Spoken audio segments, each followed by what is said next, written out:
नमस्कार दोस्तों, मैं अंकुर उपाध्याय स्वागत करता हूं आप सभी का आपके अपने YouTube channel share market analysis में।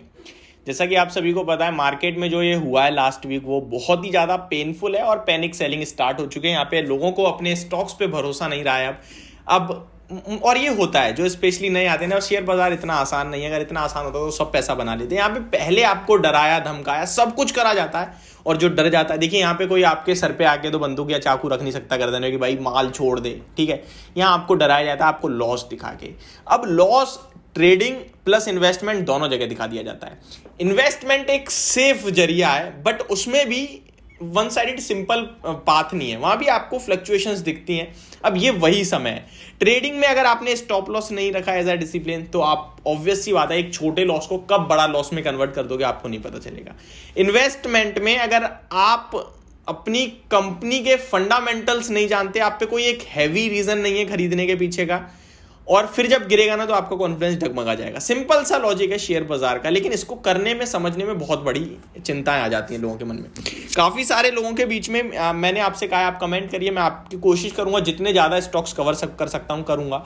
अभी मैं आप सभी के साथ 6 स्टॉक्स पे बात कर रहा हूं जो मेरे पास कमेंट्स हैं। एक है जुबली फूड, एक है Aarti industries, Tata motors, Chambal fertiliser, NIACL और GICRE, यानी कि दोनों एक ही सेक्टर से। तो चलिए स्टार्ट करते हैं एक एक करके दोनों ही 6 के 6 स्टॉक्स को कवर करने की। तो पहला जुबली फूड को ले लेते हैं। जुबलिएंट फूड के बारे में अगर बात करूं मैं आप सभी के साथ, तो यहां पे आपने गिरावट जो देखी है, क्या ये और गहरा सकती है, क्या हम करें यहाँ पे, इसी के बारे में आप सभी के साथ बात करता हूं। तो सबसे पहले जुबलिएंट फूडवर्क का स्टॉक मैंने खोल लिया है। कल स्टॉक में 511 की लेवल्स की क्लोजिंग देखी आपने, 22 रुपीज के लगभग की गिरावट है। वॉल्यूम्स ज्यादा नहीं थे गिरावट में, 38 लाख शेयर्स ट्रेड हुए, एवरेज वॉल्यूम भी 28 लाख शेयर्स का है। रिसेंटली कंपनी ने कुछ बड़ी अनाउंसमेंट करी है, लाइक 1300 न्यू स्टोर्स ओपन करेगी कंपनी, जिसके बाद अभी ऑलमोस्ट 3000 ओपन स्टोर्स हो जाएंगे कंपनी के। अभी तो स्टार्ट हुआ है ऑलरेडी, अभी 1700 स्टोर्स रन कर रही है। यानी कि आप कह सकते हो एक तरीके से कंपनी अपने स्केल को डायरेक्ट डबल कर रही है, 1700 से 1300 और खोल रही है। तो मैं इसे ऑलमोस्ट 80-70% का जंप मानूंगा, ठीक है। और कंपनी ने कहा है अब ये 20 मिनट्स डिलीवरी हो जाएगी, जो 30 मिनट्स का अभी इनका एक मेन चीज थी जिसपे इन्होंने काम करा, अभी वो 20 मिनट्स कर रहे हैं। तो थोड़े से आगे के लिए डेवलपमेंट दिख रहे हैं। तो फ्यूचर आउटलुक ठीक दिख रहा है, अच्छा दिख रहा है। प्रॉब्लम वहां आ रही है जब इनकी सेल्स में कमी आ रही है, क्योंकि लोकल स्टोर्स काफी खुल रहे हैं। ओवरऑल ये लेवल बेचने का तो नहीं लगता, 650-700 इजीली आपको अवेलेबल हो जाएगा। तो मुझे लगता है समय दे सकते हैं, रुक जाइए, ये आपके लिए डराने धमकाने वाली बात है। एवरेज करना चाहते हैं तो बेस्ट लेवल मिल रहे हैं, मुझे लगता है हल्का फुल्का एवरेज भी कर सकते हैं। नेक्स्ट आरती इंडस्ट्रीज। अब देखिए आरती इंडस्ट्रीज के बारे में बात करूं तो पहले तो आपको ये देखना होगा कि पूरे के पूरे केमिकल स्टॉक्स में कल बड़ी पिटाई देखिए। चाहे आप आरती इंडस्ट्रीज देखिए, दीपक फर्टिलाइजर देख लीजिए, या फिर आप दीपक नाइट्राइट देख लीजिए, या चंबल फर्टिलाइजर देख लीजिए, कोई भी स्टॉक खोलिए बड़ी गिरावट है। 600 के नीचे निकला है स्टॉक।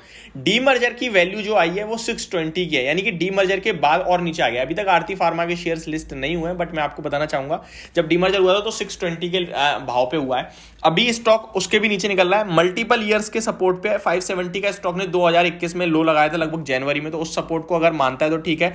अदरवाइज स्टॉक में 520 रुपए पे बहुत स्ट्रॉन्ग बेस है, लगभग 2 साल का लेवल है कंसोलिडेशन का, वो ब्रेक नहीं होगा। ये आपके लिए ड्रीम लेवल्स है खरीदारी करने के लिए। एक स्पेशलिटी केमिकल स्टॉक आपको 17 के पी पे मिल रहा है, यहां आपने नहीं खरीदा तो मेरे हिसाब से मौका मिस हो रहा है आपके लिए बहुत बड़ा वाला। आपको स्टॉक दोबारा से प्री कोविड लेवल्स पे मिल रहा है ऑलमोस्ट, इनफैक्ट प्री कोविड तो नहीं कहूंगा, अक्टूबर 2020 यानी कि कोविड जब ऑलमोस्ट जा रहा था तो स्टॉक आपके लिए 520-530 के करीब था, और अभी 590 पे। तो ये बहुत अच्छे लेवल है। ये वो स्टॉक है जो हर 4 साल में आपका पैसा डबल कर देता है। मौका समझ के खरीदना चाहिए। टाटा मोटर्स देखिए, इस कंपनी के ना यार फाइनेंशियल्स कभी सपोर्ट नहीं करते, बस कमेंट्री करती है मैनेजमेंट की सपोर्ट, जो स्टॉक को गिरने नहीं देती। तो वो मेरे पास एक नेगेटिव पॉइंट है। बाकी इन लेवल्स पे ईवी एक प्ले चल रही है, और टाटा टियागो को बहुत अच्छा रिस्पांस मिल रहा है। ईवी को ऑलरेडी काफी अच्छी बुकिंग्स भी चल रही हैं। मेरे हिसाब से इस स्टॉक की बात करें तो आपको पता है इस समय मार्केट शेयर भी टाटा मोटर्स कंटिन्यू गेन कर रहा है। मार्केट शेयर जो गेन कर रहे हैं वो टाटा मोटर्स और M&M है। मार्केट शेयर जो लूज कर रही है वो है मारुति।